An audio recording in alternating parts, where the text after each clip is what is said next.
प्रिय छात्रों, आज की जो हमारी तीसरी अभिक्रिया है वह है विलोपन अभिक्रिया या एलिमिनेशन रिएक्शन।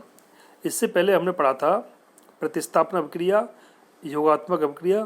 प्रतिस्थापन अभिक्रिया में एक समूह निकलता था, दूसरा जुड़ता था। योगात्मक अभिक्रिया में किसी भी असंतृप्त यौगिक पर एल्कीन या एल्काइन पर अभिकर्मक जुड़ता था।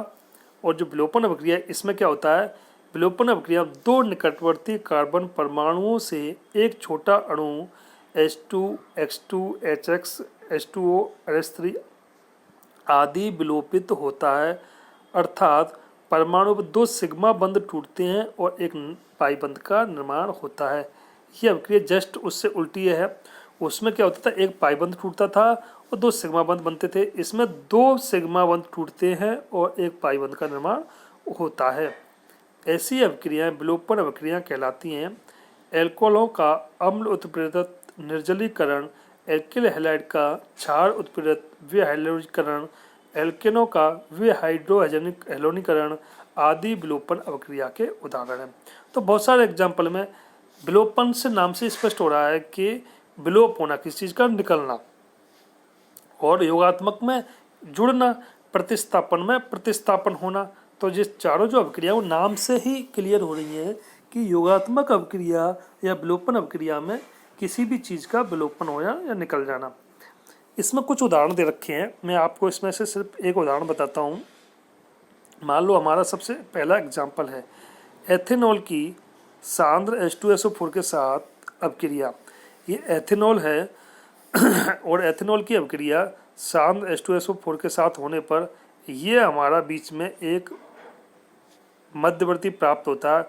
उसके बाद में ये H2O निकलने पर फिर H- निकलने पर यह अभिक्रिया CH2 में प्राप्त होती है। CH2 डबल बॉन्ड CH2, कुल मिला के इनके बीच में किसका निर्माण होता है, एल्किन का निर्माण हो जाता है। इसकी जो मैकेनिज्म है वो मैकेनिज्म मैं आपको बाद में बताऊंगा कि किस तरह से अभिक्रिया हो रही है। जैसे नीचे वाली अभिक्रिया, इसमें दो निकटवर्ती कार्बन परमाणुओं से HBr निकल जाता है और दोनों के बीच में डबल बॉन्ड आ जाता है। तो इसमें सेम है, दो सिग्मा बंध टूटते हैं और एक पाई बंध का निर्माण होता है। कैसे टूटते हैं, कैसे जुड़ते हैं, ये अभी हमारे आगे के चैप्टर है, उसमें मैं आपको मैकेनिज्म या क्रिया विधि है उसके बारे में बताऊंगा। अभी सिर्फ आपको ये देखना है कि प्रतिस्थापन अभिक्रिया क्या होती हैं, योगात्मक अभिक्रिया क्या होती हैं और विलोपन अभिक्रिया क्या होती हैं।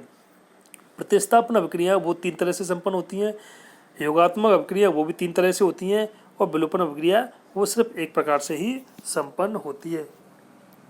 तीसरी चौथी इसमें जो अभिक्रिया है हमारी वो है पुनर्विन्यास अभिक्रिया। नाम से क्लियर हो रहा है, रीअरेंजमेंट रिएक्शन। रीअरेंजमेंट का रिएक्शन का मतलब है कोई भी चीज़ ना जुड़ती है ना निकलती है, सिर्फ उसका रीअरेंजमेंट हो जाना, आपस में वहीं पुनर्विन्यास हो जाना है। ऐसी अभिक्रियाएं जिनमें अणु में उपस्थित परमाणु या समूह अपने स्थान से दूसरे स्थान पर स्थापित हो जाते हैं, मतलब जो जहाँ जुड़ रहा है वहाँ से दूसरी जगह चेंज हो जाता है, पुनर्विन्यास अभिक्रिया कहलाती है। इस प्रकार की अभिक्रियाओं को समावयीकरण, आइसोमराइजेशन या अंत अणु परिवर्तन भी कहते हैं।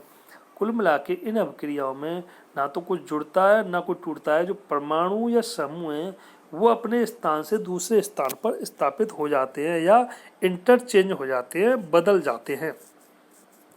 इसमें दे रखा है आपको, सबसे पहले इसमें जो एग्जाम्पल दे रखा है वो एग्जाम्पल है इसमें ब्यूटेन को AlCl3 की उपस्थिति में गर्म करने पर 2-मेथिल प्रोपेन में बदल जाता है।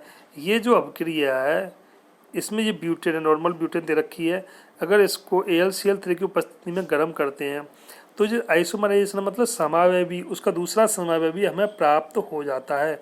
तब नॉर्मल ब्यूटेन की इसकी उपस्थिति में करते हैं तो देखो इसमें पुनर्विन्यास हो जाता है, परमाणु समूह अपने स्थान से चेंज हो गए। पहले हमारे पास में एक नॉर्मल चेन थी, 4 कार्बन की चेन थी, लेकिन अब हमारे पास में 3 कार्बन और दूसरा जो कार्बन है उस पर एक मैथिल समूह जुड़ जाता है। लेकिन इसमें जो परमाणु समूह पहले थे, 4 परमाणु पहले थे, 4 कार्बन परमाणु अब भी है। हाइड्रोजन इसके पास में पहले से भी कितने थे, 10 थे, अब भी 10 है। मतलब कुछ जुड़ा नहीं, कुछ चेंज नहीं हुआ, सिर्फ वो आपस में स्थान बदल लेते हैं। सेम नीचे की डायरेक्शन दे रखी है, उसमें भी सेम, कुछ भी चेंज नहीं हुआ, सिर्फ स्थान चेंज हो जाता है। अमोनिया साइड्राइड के गर्म करने पर भी यूरिया बनता है, लेकिन कुछ भी चेंज नहीं होता है, सिर्फ आपस में ये रीअरेंजमेंट होकर के रहते हैं। कोई ना जुड़ता है इसमें, ना कोई निकलता है, सिर्फ जो परमाणु समूह है वो अपने स्थान पर चेंज हो जाती है, उनकी पोजीशन चेंज हो जाती है। तो इस प्रकार की अभिक्रियाओं को पुनर्विन्यास अभिक्रियाएं कहते हैं। तो जो हमारी मेनली ऑर्गेनिक रिएक्शन है, कार्बनिक अभिक्रिया है, वो 4 प्रकार की थी। उन 4 प्रकार की अभिक्रिया में प्रतिस्थापन अभिक्रियाएं, प्रतिस्थापन अभिक्रिया 3 प्रकार की होती है, मुक्त मूलक, नाभिक स्नेही और इलेक्ट्रॉन स्नेही प्रतिस्थापन अभिक्रिया। किस किस के द्वारा दी जाती हैं वो भी मैंने आपको समझा दी, यही चीज़ आपको पेपर में ध्यान रखनी है। उसके बाद में योगात्मक अभिक्रियाएं, योगात्मक अभिक्रियाएं भी 3 प्रकार की होती हैं, इलेक्ट्रॉन स्नेही, नाभिक स्नेही और मुक्त मूलक। इलेक्ट्रॉन स्नेही कौन देते हैं? असंतृप्त एल्कीन और एल्काइन देते हैं। नाभिक स्नेही कौन देते हैं? कार्बोनिल समूह देते हैं। और मुक्त मूलक कौन देते हैं? वो मैंने आपको इसमें असंतृप्त कार्बन, असंतृप्त एल्कीन और एल्काइन के द्वारा दी जाती हैं। ये जो हमारी सेकंड अभिक्रिया है, योगात्मक अभिक्रिया है, उसमें जो सवाल है हमारा, सबसे मेन सवाल है इसमें कि असंतृप्त एल्कीन या एल्कान पर जो योग होता है वो मार्कोनिकॉफ के नियम के अनुसार होता है। ये चीज़ हमें विशेष रूप से ध्यान रखनी है। ये दोनों ही रिएक्शन इम्पोर्टेंट हैं, यही पेपर में पूछी जाती है। अगर इस पर कोई पेरोक्साइड नहीं लिखा है एरो के निशान पर, तो हमें मार्कोनिकॉफ के नियम के अनुसार करनी है। अगर इस पर पेरोक्साइड लिखा हुआ है यहाँ, या पेरोक्साइड की उपस्थिति में हो रही है, तो ये अभिक्रिया मार्कोनिकॉफ के नियम के अनुसार नहीं होती है। ये हमेशा एग्जाम में पूछा था, ये चीज़ ध्यान रखने योग्य है। तीसरी रिएक्शन जो हमारी है विलोपन अभिक्रिया है, जिसमें ना कोई, इसमें एक पाई बॉन्ड टूटता है, 2 सिग्मा बॉन्ड का निर्माण होता है। विलोपन नाम से स्पष्ट हो रहा है, और इसमें एल्कीन का निर्माण होता है। चौथी जो अभिक्रिया थी वो पुनर्विन्यास अभिक्रिया थी।